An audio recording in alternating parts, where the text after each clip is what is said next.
Hello friends, welcome to our channel study addicted academy. My name is Umesh और इस video में हम discuss करेंगे Indian polity and international relation से related important multiple choice questions. और ये जो है स्पेशली प्रिपेयर्ड टेस्ट सीरीज है for UPSC as well as other state PSC preliminary examinations. और ये जो है सीरीज आपकी काफी ज्यादा हेल्प करने वाली है banking, SSC as well as other examinations.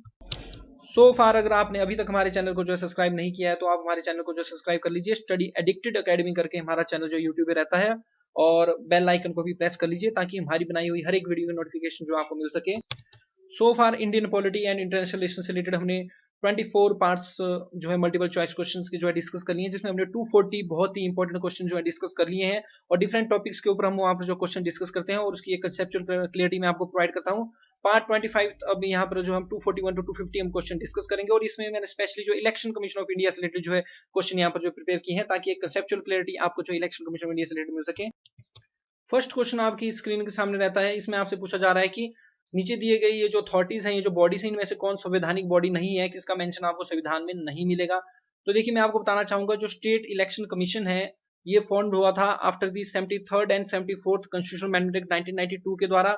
और अगर आप संविधान के पार्ट 9th में जाएं जो कि पंचायत से रिलेटेड है, और उसके आर्टिकल 243 के ऑफ द कॉन्स्टिट्यूशन में आप देखें तो उसमें बोला गया है स्टेट इलेक्शन कमीशन रहेगा, और ये जो इलेक्शन कंडक्ट कराएगा for panchayat as well as municipalities. और आर्टिकल 243 जेड ए म्यूनिसिपैलिटीज का आप देख सकते हैं, ये जो स्टेट इलेक्शन कमीशन जो रहेगा। स्टेट फाइनेंस कमीशन आपको जो 243 आई ऑफ द कॉन्स्टिट्यूशन में देखने को मिलेगा। ये जो किस तरह से जो है रेवेन्यू को जो है डिस्ट्रीब्यूट करना है बिटवीन द पंचायत, म्यूनिसिपैलिटीज और स्टेट गवर्नमेंट के बीच में, ये इसमें जो फॉर्मूला जो आपको बताएगा। और डिस्ट्रिक्ट प्लानिंग कमेटी जो है 243 Z D of the constitution of part 9th A of the constitution में देखने को मिलेगी। तो तीनों की तीनों जो कॉन्स्टिट्यूशन बॉडी है, स्टेट इलेक्टोरल ऑफिसर, जो चीफ इलेक्टोरल ऑफिसर जो रहते हैं स्टेट के, इनको जो है चीफ इलेक्शन कमीशन के द्वारा designate, election commission of India के द्वारा इनको डेजिग्नेट और नॉमिनेट किया जाता है किसी भी स्टेट लेवल गवर्नमेंट फॉर्मेट को। और ये जो किसी प्रकार की कंस्टिट्यूशन बॉडी नहीं है, तो राइट आंसर हमारे पास हो जाएगा डी।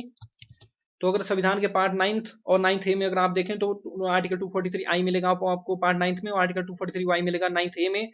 इसमें स्टेट फाइनेंस कमीशन आपको देखने को मिलेगा आर्टिकल 243 के और 243 जेड ए में स्टेट इलेक्शन कमीशन, और 243 आई और 243 वाई में सॉरी स्टेट फाइनेंस कमीशन। और 243 जेड डी में आपको डिस्ट्रिक्ट प्लानिंग कमेटी जो देखने को मिलेगी, और 243 जेड डी में मेट्रोपोलियन प्लानिंग कमेटी देखने को मिलेगी under the part 9th A of the constitution. और आर्टिकल 243 ए में आपको ग्राम सभा देखने को मिलेगी। देखिए, पंचायती राज इंस्टीट्यूशंस के बारे में आप जान लीजिए। ओरिजिनल कॉन्स्टिट्यूशन में जो है पंचायती राज इंस्टीट्यूशंस को किसी प्रकार का कॉन्स्टिट्यूशन स्टेटस प्रोवाइड नहीं था। सिर्फ और सिर्फ डायरेक्टिव प्रिंसिपल्स जो रहते हैं हमारे स्टेट पॉलिसी में under the part 4th of the constitution from article 36 to 51, उसमें जो गांधी जो प्रिंसिपल रहता है आर्टिकल 40 के तहत कि स्टेट ने जो स्टेप्स लेने हैं to organise the village panchayat, और उनको जो प्रोवाइड करनी है नेशनल पावर एंड अथॉरिटी, ताकि वो जो है फंक्शन कर सकें as a unit of local self government. ये आर्टिकल 40 बोलता था डायरेक्ट प्रिंसिपल स्टेट पॉलिसी। लेकिन ये आपको पता है कि डायरेक्ट प्रिंसिपल स्टेट पॉलिसी जो है इनफोर्सेबल नहीं है कोर्ट्स के द्वारा, ये नॉन जस्टिफिकेबल इन नेचर रहते हैं।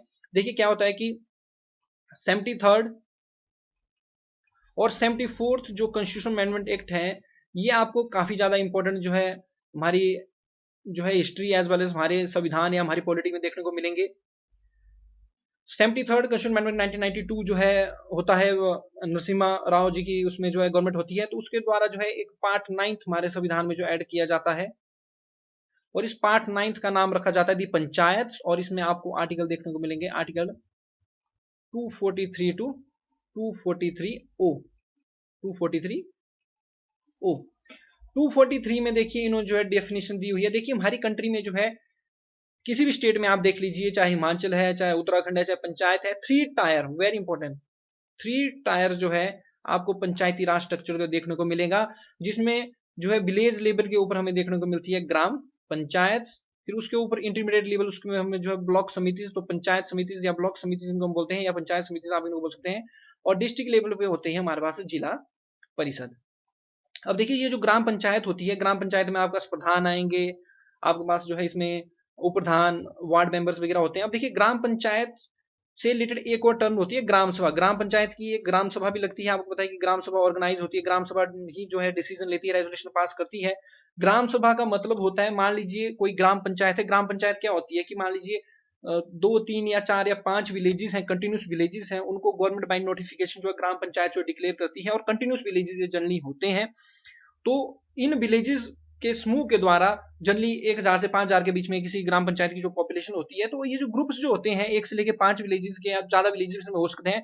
तो ये जो ग्राम पंचायत मान लीजिए गवर्नमेंट ने बाय नोटिफिकेशन बना दी, मान लीजिए 5 विलेजेस हैं, तो इन 5 विलेजेस के मान लीजिए जो ग्राम पंचायत बनाएगी, इसके जितने भी मतदाता उन विलेजेस के मतदाता सूची में होंगे, वो कंसिस्ट करते हैं ग्राम सभा को। तो ग्राम सभा का बोलने का मतलब होता है उन सभी पर्सन्स की सूची जो कि वहां की मतदाता सूची में एंटर्ड है। तो जितने भी लोग मतदाता सूची में इस ग्राम पंचायत के विलेजेस में जो एंटर्ड है, यहाँ की मतदाता सूची में एंटर्ड है, ये बनाएंगे ग्राम सभा। और जब भी ग्राम पंचायत की मीटिंग होगी तो ग्राम सभा का कोरम रहता है 1/10। मान लीजिए 1000 अगर जनसंख्या है मतदाता सूची में लोगों की, तो मिनिमम कोरम जो चाहिए आपको 1/10 रहेगा, क्योंकि जा रहे तो 100 लोग वहां पर जरूर होना चाहिए, और यही जो है रेजोल्यूशन जो पास करते हैं। इसके साथ साथ ये जो 73rd जो कॉन्स्टिट्यूशन अमेंडमेंट हुआ 1992 में, इसने शेड्यूल 11 भी ऐड की कॉन्स्टिट्यूशन में, जो कि पंचायत से रिलेटेड है, और इसमें 29 आइटम्स जो है एंटर की गई। तो इसी के द्वारा जो है under the article 243I state finance commission, जो कि गवर्नर के द्वारा हर 5 साल के बाद कंस्टिट्यूट किया जाएगा कि किस तरह से रिवेन्यू जो डिस्ट्रीब्यूट करना है between state government and panchayat. और 243K स्टेट इलेक्शन कमीशन, एक कॉन्स्टिट्यूशनल बॉडी बनाई गई जो कि इलेक्शन कंडक्ट करवाएगी फॉर पंचायत एंड म्युनिसिपैलिटीज। और उसी प्रकार 74th कॉन्स्टिट्यूशन अमेंडमेंट 1992 हुआ, इसने क्या किया, पार्ट 9A जो है हमारे संविधान में जो एंटर किया, जिसका नाम है दी म्युनिसिपैलिटीज। और इसमें आपको आर्टिकल्स देखने को मिलेंगे 243P टू 243ZG। तो म्युनिसिपैलिटीज से रिलेटेड जो भी इलेक्शंस होंगे, ये जो है आपके स्टेट इलेक्शन कमीशन के द्वारा कंडक्ट किए जाएंगे। और ग्राम सभा भी आपने ध्यान में रखना, ग्राम सभा भी एक कॉन्स्टिट्यूशनल बॉडी है अंडर द कॉन्स्टिट्यूशन, और इसका उल्लेख आपको under the article 243A of the constitution में मिलेगा। रिजर्वेशन जो रहती है सीट्स की पंचायत में, जो कि SC ST को रिजर्वेशन रहेगी, एज वेल एज 1/3 रिजर्वेशन जो है वुमेन को प्रोवाइड करवाई गई है पंचायती राज इंस्टीट्यूशन में, ये under the article 243D of the constitution मिलेगा। बहुत इंपॉर्टेंट आर्टिकल्स है। तो देखिए आप यहाँ पे देख सकते हैं, थोड़ा एडिशनल नॉलेज प्रोवाइड करने के लिए मैंने ये डाला। देखिए ग्राम पंचायत इंग्लिश में इसको बोलते हैं विलेज काउंसिल। तो ये जो बेसिक विलेज गवर्निंग इंस्टीट्यूट होता है इन इंडियन विलेजेस, और ये जो एक डेमोक्रेटिक स्ट्रक्चर रहता है grass root level in India, और एक ये पॉलिटिकल इंस्टीट्यूट रहेगा, और ये जो है एक कैबिनेट ऑफ द विलेज की तरह काम करता है। और ग्राम सभा वर्क करती है as a general body of gram panchayat, और मेंबर जो रहते हैं ग्राम पंचायत के वो इलेक्टेड होते हैं बाय द ग्राम सभा। तो ग्राम सभा आप समझिए, ग्राम सभा उन सभी लोगों को कंसिस्ट करेगी जो उस पंचायत की मतदाता सूची में जिनका जो है नाम होगा, वो ग्राम सभा को बनाएंगे। और जो कोरम जो रहता है मीटिंग का ग्राम सभा का, वो 1/10 ऑफ द मेंबर्स वोटर्स जो रहते हैं ग्राम पंचायत की, वो रहता है। तो इंडिया जो देखिए largest democracy in the world है, oldest democracy in the world जो है अमेरिका रहती है। अब देखिए हमारी कंट्री में इलेक्शन एक बहुत ही इंपॉर्टेंट जो है ये वर्ड रहता है, क्योंकि लोकतंत्र की नींव ही जो है इलेक्शन होती है। लोगों द्वारा बनाया गया जो शासन होता है, यानी कि लोग ही अपने लिए कौन उनके ऊपर शासन करेंगे, अपने जो है नेताओं को जो चुनते हैं। तो अल्टीमेट जो पावर जो रहती है लोकतंत्र में, डेमोक्रेसी में, वो जो है एक कॉमन मैन के पास रहती है, कॉमन मासेस के पास रहती है, आम लोगों के पास रहती है। संविधान में देखिए आपको इलेक्शंस का उल्लेख जो है, जो संविधान का पार्ट 15 रहता है, फ्रॉम आर्टिकल 324 टू 329A, यहां पर आपको देखने को मिलेगा। और देखिए इलेक्शन हमारी कंट्री में इनडायरेक्टली सबसे पहले जो है इंडियन काउंसिल एक्ट 1892 के द्वारा जो ओरिजिनेट हुए थे। अब आपने एक बात ध्यान रखनी है, सॉरी 324 मैंने थोड़ा गलत लिख दिया, 324 टू 329A। अब अंडर द आर्टिकल 324 जो रहता है, यहां पर आपको देखने को मिलेगा election commission of India. In present ये जो इलेक्शन कमीशन ऑफ इंडिया है, इसको चेयर करेंगे हमारे चीफ इलेक्शन कमिश्नर, और प्रेजेंट जो सुनील अरोड़ा साहब हैं। और इनके नीचे जो है 2 जो है इलेक्शन कमिश्नर जो है हमें देखने को मिलते हैं। आप सिंपली एक बात ये समझिए कि इलेक्शन कमीशन ऑफ इंडिया जो under the article 324 of the constitution, ये एक कॉन्स्टिट्यूशनल बॉडी है, और ये इलेक्शन कंडक्ट करवाएगी to the Lok Sabha, to the Rajya Sabha, to the state legislative assembly, to the state legislative council, to the office of vice president and president तक के office के लिए, प्रेसिडेंट तक के चुनाव जो हमारे election commission of India conduct कराते हैं। तो काफी एक जो है स्ट्रॉन्ग और पावरफुल बॉडी ये जो है इलेक्शन कमीशन ऑफ इंडिया में देखने को मिलती है। इलेक्शंस को कंडक्ट कराने के लिए देखिए रिप्रेजेंटेटिव ऑफ पीपल एक्ट 1950 और रिप्रेजेंटेटिव ऑफ पीपल एक्ट 1951 जो लाए गए हैं। देखिए आपने सिंपली एक बात ये समझनी है कि स्टेट में इलेक्शन जब होते हैं तो वहां पर होते हैं एक चीफ इलेक्टोरल ऑफिसर जो कि सुपरवाइज करेंगे election work related to the assembly and parliamentary elections in the state. और ये स्टेब्लिश होते हैं under the article 13A of the representative of people act 1950। और आपने ध्यान रखना चीफ इलेक्टोरल ऑफिसर को जो है इलेक्शन कमीशन ऑफ इंडिया ही अपॉइंट करते हैं। It is very important. तो चीफ इलेक्टोरल ऑफिसर जो रहते हैं स्टेट यूनिटी के, ये जो ऑथराइज होते हैं survive the election work in state UT. और आप Haryana election commission of India जो रहते हैं वो नॉमिनेट्स और डेजिग्नेट करते हैं officer of the government of the state और union territory as the chief electoral officer. उसके बाद रहेंगे district election officer district level के ऊपर, जनरली ये डिस्ट्रिक्ट मजिस्ट्रेट हमारे ये होते हैं under the article 13 AA of the president of 1950। और इनको भी जो है इलेक्शन कमीशन ऑफ इंडिया जो है नॉमिनेट्स और डेजिग्नेट जो है करते हैं। बहुत इंपॉर्टेंट ये चीजें रहती हैं। उसके नीचे रहेंगे हमारे पास रिटर्निंग ऑफिसर।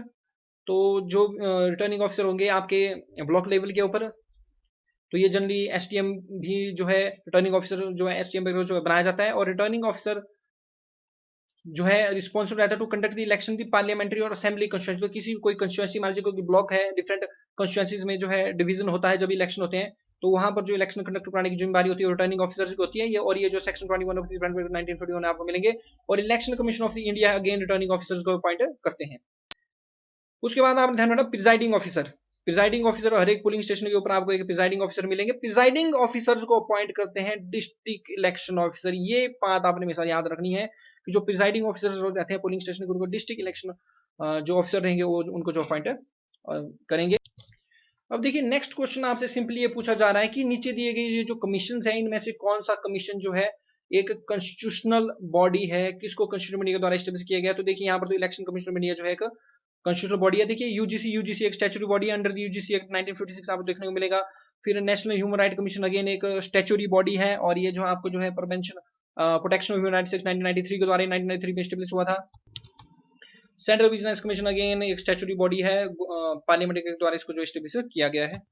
ठीक है, ऑलरेडी मैं आपको बता चुका हूँ। देखिए विकिपीडिया का कटआउट मैंने आपके लिए लिया हुआ। देखिए इलेक्शन कमीशन ऑफ इंडिया जो एक ऑटोनोमस का मतलब होता है कि अपने डिसीजन जो खुद ले सकते हैं, ये किसी के द्वारा बाउंड नहीं है, ये अपने वर्क जो इंडिपेंडेंटली करते हैं। तो एक ऑटोनोमस ये जो एक कॉन्स्टिट्यूशनल अथॉरिटी है और ये रिस्पांसिबल रहती है for administration the election process in India at national state level. तो इलेक्शन जो रहेंगे लोकसभा के लिए, राज्यसभा के लिए, state legislative assembly, state legislative council. State legislative council का मेंशन आपको under the article 169 of the constitution में मिलेगा। उसके बाद प्रेसिडेंट और वाइस प्रेसिडेंट तक के लिए ये जो इलेक्शन कंडक्ट करते हैं इलेक्शन कमीशन ऑपरेट्स करता है under authority of constitution as per the article 324 of the constitution और रिप्रेजेंटेशन ऑफ पीपल एक्ट के तहत। और कमीशन के पास जो पावर रहती है to act in an appropriate member when the enacted laws makes insufficient provision to deal with the given situation in conduct of election. और election commission of India जो है UPSC union public service commissioner, controller and auditor general. देखिए UPSC जो आपको under the article 315 to 323 of the constitution में देखने को मिलेगी। उसके बाद कैग जो कंट्रोलर एंड ऑडिटर जनरल जो अंडर आर्टिकल 148 ऑफ कॉन्स्टिट्यूशन देखने को मिलेगा। ये जो है सारी सारी परमानेंट कॉन्स्टिट्यूशनल बॉडी है, यानी कि ये जो है कॉन्स्टिट्यूशन के द्वारा जो है परमानेंटली इनको एस्टेब्लिश किया गया है। और इलेक्शन कमीशन में ये जो 25 जनवरी 1950 को जो एस्टेब्लिश हुए हैं, इसलिए हर साल 25 जनवरी को हम जो है नेशनल वोटर्स डे के रूप में जो सेलिब्रेट करते हैं। और एक चीज और ध्यान रखना, जो 2021 में जो हम 25 जनवरी को नेशनल वोटर्स डे सेलिब्रेट करेंगे उसकी थीम रहेगी making our voters empowered, vigilant, safe and informed. Next question देखिए काफी सिंपल क्वेश्चन है। इसमें ये आपसे पूछा जा रहा है कि टेन्योर होता है मतलब कार्यकाल क्या होता है। स्टिंट STINT स्टिंट भी कार्यकाल को बोलते हैं। कितना टेन्योर जो होता है, कितना जो है टाइम पीरियड जो रहेगा चीफ इलेक्शन कमिश्नर का। तो मैक्सिमम जो है चीफ इलेक्शन कमिश्नर 6 साल के लिए जो ऑफिस होल्ड करते हैं until the age of 65 years whichever is earlier. तो राइट आंसर हो जाएगा सी। और यही जो है कैग का भी आपको जो है टाइम पीरियड जो है हमारे कॉन्स्टिट्यूशन में देखने को मिलेगा। कैग भी जो है 6 साल के लिए ऑफिस होल्ड करते हैं और until the 65 years of age whichever may be earlier. देखिए जो चीफ जो इलेक्शन कमिश्नर है हमारे कंट्री के पहले चीफ इलेक्शन कमिश्नर हमारे कंट्री के रहे हैं सुकुमार सेन। ये भी आपसे एग्जामिनेशन पूछा जा सकता है। और सुनील अरोड़ा साहब जो है प्रेजेंटली जो है चीफ इलेक्शन कमिश्नर है। और जनरली चीफ इलेक्शन कमिश्नर जो है IAS रैंक के होते हैं और किसी प्रकार की क्वालिफिकेशंस और एज मिनिमम एज मेंशन नहीं है हमारे संविधान में कितनी होनी चाहिए। बस ये बोला गया कि 6 साल का टेन्योर होना चाहिए until the age of 65 years. बाद में देखिए पहले जो है इलेक्शन कमीशन ऑफ इंडिया को जो है चेयर किया जाता था सिर्फ और सिर्फ जो है चीफ इलेक्शन कमिश्नर के द्वारा और एक ही इलेक्शन कमिश्नर होते थे चीफ इलेक्शन कमिश्नर। बाद में जो है इलेक्शन कमिश्नर अमेंडमेंट एक्ट 1989 जो है लाया गया और इलेक्शन कमिश्नर को मल्टी मेंबर बॉडी जो बना दिया गया और 16 अक्टूबर 1989 को जो प्रेसिडेंट अपॉइंट कर दिया 2 मोर इलेक्शन कमिश्नर्स।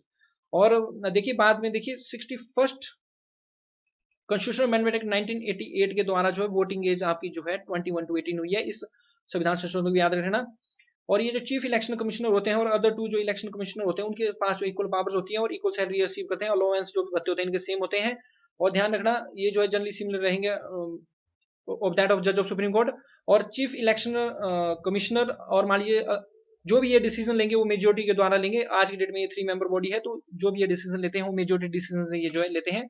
और ध्यान रखना चीफ इलेक्शन कमिश्नर को रिमूव करने के लिए वही ग्राउंड फॉलो करना पड़ता है, वही प्रोसेस फॉलो करना पड़ता है जो कि एक जज ऑफ सुप्रीम कोर्ट को जो रिमूव करने के लिए किया जाता है। देखिए नेक्स्ट क्वेश्चन में आपसे पूछा जा रहा है consider the following statements regarding the state election commission. तो देखिए अब आपको ये क्लियर हो गया है, state election commission constitutional body है, state public service commission again constitutional body है, इनका मेंशन भी आपको आर्टिकल 315 ऑफ द कॉन्स्टिट्यूशन में मिल जाएगा। फिर स्टेट फाइनेंस कमीशन भी कॉन्स्टिट्यूशनल बॉडी है। अब देखिए यहाँ पर स्टेट इलेक्शन कमीशन रिलेटेड जो है क्वेश्चन पूछा गया, आपने एक बात ध्यान में रखनी, जो स्टेट इलेक्शन कमीशन है इसके members as well as chairman को अपॉइंट तो गवर्नर करेंगे, लेकिन रिमूव इनको जो है सिर्फ और सिर्फ प्रेसिडेंट ही कर सकते हैं। इसी प्रकार जो स्टेट पब्लिक सर्विस कमीशन है, इनके मेंबर और चेयरमैन को अपॉइंट तो गवर्नर करेंगे, लेकिन रिमूव सिर्फ और सिर्फ प्रेसिडेंट कर सकते हैं। इन फैक्ट्स का भी आपने ध्यान में रखना है। तो देखिए पहली स्टेटमेंट ये दी गई है कि जो राज्य के जो इलेक्शन कमीशन होते हैं, ये जो अपॉइंटेड होते हैं by the governor of the respective state, ये बिल्कुल सही बात है, फर्स्ट स्टेटमेंट करेक्ट हो जाएगी। स्टेट इलेक्शन कमीशन जो conduct election to the panchayat only, बिल्कुल गलत बात है, ये पंचायत के साथ साथ म्युनिसिपैलिटीज के भी इलेक्शन कंडक्ट करते हैं, तो सेकंड स्टेटमेंट आपकी गलत हो जाएगी। तो राइट आंसर आपके पास हो जाएगा A, one only is correct. Again आपसे क्वेश्चन जो है स्टेट इलेक्शन कमीशन के ऊपर जो है पूछा गया है, तो पहली चीज में ये बोली गई कि स्टेट इलेक्शन कमीशन प्रिपेयर करेगा electoral rolls for the panchayat and municipality election in the state, बिल्कुल सही बात है। स्टेट इलेक्शन कमीशन के ही द्वारा जो है मतदाता सूची बनाई जाती है पंचायत और म्युनिसिपैलिटी इलेक्शन के लिए। दूसरा ये बोलता है ये जो इलेक्शन कराएगा, चुनाव कराएगा पंचायत और म्युनिसिपैलिटी के, बिल्कुल सही बात है, सेकंड बी जो स्टेट हो जाएगा। दूसरी बोलती है कि ये जो है चुनाव कंडक्ट कराता है तो वेरियस बॉडीज एक्सेप्ट पंचायत और म्युनिसिपैलिटी को छोड़ के ये बाकी सभी बॉडीज जो चुनाव कराता है, ये बिल्कुल गलत बात है। स्टेट इलेक्शन कमीशन का मेन काम ही रहता है आपके पंचायत और म्युनिसिपैलिटीज के इलेक्शन कंडक्ट कराना। तो थर्ड देखिए, तो फर्स्ट और सेकंड ठीक है, थर्ड गलत है। तो इस तरह से जहां जहां पर 1 और 2 है वो हमारे बच जाएंगे। तो अब हमारे पास ए और सी में से एक ऑप्शन करेक्ट होगा। दूसरा रहता है कि prepare the electoral rolls and conduct election as assigned by the election commission, ये बिल्कुल गलत बात है। स्टेट इलेक्शन कमीशन का सिर्फ और सिर्फ काम रहता है पंचायत और म्युनिसिपैलिटीज के इलेक्शन कंडक्ट कराना, तो सी भी इसमें गलत हो जाएगा। तो राइट आंसर हमारे पास जो है ए हो जाएगा। नेक्स्ट क्वेश्चन अगेन काफी ट्रिकी क्वेश्चन है। यहाँ पर आपको ये बोला गया है कि who among the following determines the authority who shall readjust the allocation of seats in the Lok Sabha. तो लोकसभा को किस तरह से जो है सीट्स की एलोकेशन की जाएगी, किस तरह से सीटों का बंटवारा लोकसभा के लिए जो है होगा, वो किस अथॉरिटी के द्वारा जो है डिसाइड किया जाता है। To the state and division of state into the territorial constituencies, तो किस तरह से ये जो है डिवीजन होगा, ये सारी की सारी पावर जो आपकी पार्लियामेंट ऑफ इंडिया के पास है। पार्लियामेंट ऑफ इंडिया ये डिसाइड करती है कि किस तरह से टेरिटोरियल कंस्टिट्यूएंसीज में स्टेट को डिवाइड किया जाएगा और कितनी स्टेट जो है किस स्टेट को जो है लोकसभा के लिए अलॉट की जाएगी। जैसे हिमाचल प्रदेश में हमें जो लोकसभा की सिर्फ 4 सीट्स जो है देखने को मिलती हैं। तो अगर आप संविधान के अनुच्छेद 82 की ओर देखें, according to article 82 of the Indian constitution, जो पार्लियामेंट जो रहती है इंडिया की, वो सेल रिजेस्ट करेगी allocation of seats in the Lok Sabha to the states and division of the states into territorial constituency. ये सारा का सारा काम आपका जो है पार्लियामेंट हमारे संसद का रहेगा। नेक्स्ट आपसे ये पूछा जा रहा है कि delimitation of the constituencies and determination of constituencies reserved for SC and STs are done by. देखिए डिलिमिनेशन ऑफ कंस्टिट्यूएंसीज का मतलब ये होता है कि हर एक सेंसस के बाद जो है जितनी भी हमारी स्टेट्स हैं वहां पर जो कंस्टिट्यूएंसीज हैं उनकी डिलिमिनेशन की जाती है, उनकी बाउंड्रीज जो हटाई जाती है और उनके पॉपुलेशन के हिसाब से फिर नई कंस्टिट्यूएंसी जो बनाई जाती है। और पॉपुलेशन इंक्रीज होने के साथ साथ जो है आपकी सीट जो है लोकसभा में और स्टेट लेजिस्लेटिव असेंबली में बढ़ती है। ये काम करता है डिलिमिनेशन कमीशन। तो ये सारे के सारे काम हो जाएंगे आपके डिलिमिनेशन कमीशन के हिसाब से। और एससी एसटी को किस तरह से सीट जो है रिजर्व करनी है, ये भी डिलिमिनेशन कमीशन का जो काम रहेगा, डिलिमिटेशन कमीशन। तो ये बात आप ध्यान रखिए, जो डिलिमिटेशन जो कमीशन रहता है इंडिया का, ये कमीशन होता है established by the government of India under the provision of parliament delimitation commission act in India. Delimitation commission जो रहता है, डिलिमिटेशन कमीशन, वो जो कंस्टिट्यूट हुआ 4 टाइम्स में, पहले 1952 में, फिर उसके बाद जो है 1963 और बाद में 2002। बाद में आपने ध्यान रखना 84th कंस्टिट्यूशन अमेंडमेंट एक्ट हुई हमारे संविधान 2002 में, और इसने ये बोला कि जितनी सीट्स हैं इनको सो फार हम फ्रीज कर रहे हैं, इनको जो है हम बंद कर रहे हैं 2026 तक। तो 2026 तक किसी प्रकार की जो सीट्स में अल्टरेशन जो है नहीं होगी। इस बार नया डिलिमिटेशन कमीशन आएगा और वो फिर जो है नई सीट्स अलॉट करेगा 2026 के बाद। तो ये जो 1971 सेंसस के तहत अभी तक सीटों का जो बंटवारा अभी तक सो फार हुआ है। अगेन एनडी 2014 का क्वेश्चन है, statements about state election commission आपको दी जा रही है। पहली दी जा रही है कि state election commission shall be appointed by the governor of the state, बिल्कुल सही बात है। आप ध्यान रखना स्टेट इलेक्शन कमीशन को अपॉइंट तो गवर्नर कर देंगे, लेकिन इनको रिमूव सिर्फ और सिर्फ जो है प्रेसिडेंट के द्वारा किया जाएगा। और संविधान में ये बोला गया है कि स्टेट इलेक्शन कमिश्नर जो है रिमूव हो गए on the same ground as the जज ऑफ द हाई कोर्ट, और जज ऑफ द हाई कोर्ट जो है रिमूव होते हैं on the same ground as the जज ऑफ सुप्रीम कोर्ट, जिस तरह से जो है रिमूव होते हैं। तो अल्टीमेटली इनको रिमूव करने की जो अथॉरिटी रहती है वो प्रेसिडेंट के पास रहेगी। सेकंड रहेगा the state election commissioner shall have the power of even preparing the electoral rolls beside the power of supervise direction control of the election. बिल्कुल सही बात है, मतदाता सूची भी जो है ये बनाते हैं पंचायत और म्युनिसिपैलिटी इलेक्शन के लिए। तो सेकंड स्टेटमेंट आपकी ठीक हो जाएगी। थर्ड बोलती है state election commission can not be removed in any manner from his office until he demits himself और कंप्लीट स्टैंडर्ड। बिल्कुल गलत बात है, इनको रिमूव कर दिया किया जा सकता है ऑफिस के द्वारा on the same grounds as जज ऑफ हाई कोर्ट, जिस तरह से रिमूव होते हैं। तो ओनली 1 एंड 2 आर करेक्ट, तो बी ऑप्शन आपका राइट हो जाएगा। नेक्स्ट आता है कि power to decide the date of an election to state legislative assembly rest with. देखिए डेट किसी भी इलेक्शन की, चाहे वो प्रेसिडेंट के हैं, वाइस प्रेसिडेंट के हैं, स्टेट लेजिस्लेटिव असेंबली के हैं, लोकसभा के हैं, राज्यसभा के हैं, ये power election commission of India के पास रहती है। और जिस दिन इलेक्शन ऑफ कमीशन, मान लीजिए इलेक्शन ऑफ कमीशन ने मान लीजिए लोकसभा इलेक्शन की डेट अनाउंस कर दी, जिस दिन से इलेक्शन कमीशन ऑफ इंडिया ने डेट अनाउंस कर दी उसी दिन से लग जाता है मॉडल कोड ऑफ कंडक्ट। तो मॉडल कोड ऑफ कंडक्ट भी कौन लागू करता है? आपके इलेक्शन कमीशन ऑफ इंडिया के द्वारा। अब देखिए हमारा संविधान बोलता है जो कि जो चीफ इलेक्शन कमिश्नर रहेगा वो रिमूव्ड होगा in the same manner as the जज ऑफ द सुप्रीम कोर्ट। लेकिन आपने ध्यान में रखना, जो इलेक्शन कमिश्नर है, जो चीफ इलेक्शन कमिश्नर से नीचे इलेक्शन कमिश्नर होंगे सिंपल, उनको रिमूव किया जाता है प्रेसिडेंट के द्वारा on the recommendation of the chief election commissioner. तो इसका राइट आंसर ये हो जाएगा। आपसे ये पूछा जा रहा है कि जो इलेक्शन कमिश्नर होते हैं वो रिमूव कैसे होते हैं, और ये पीसीएस का क्वेश्चन है 2014 का। तो प्रेसिडेंट के द्वारा रिमूव किया जाएगा on the recommendation of chief election commissioner. So that's the end of this video friends. अगर आप चाहते हैं कि मैं इसी तरह जो है आपके लिए जो है ये सीरीज कंटिन्यू रखूं, तो आप जो है इनको जो ज़्यादा लाइक कीजिए, शेयर कीजिए, कमेंट कीजिए, और ज़्यादा से ज़्यादा जो है हमारे चैनल को जो है आप जो है शेयर कीजिए और दूसरों की भी हेल्प कीजिए, because we rise by lifting others. और thanks very much for listening. जय हिंद, जय भारत।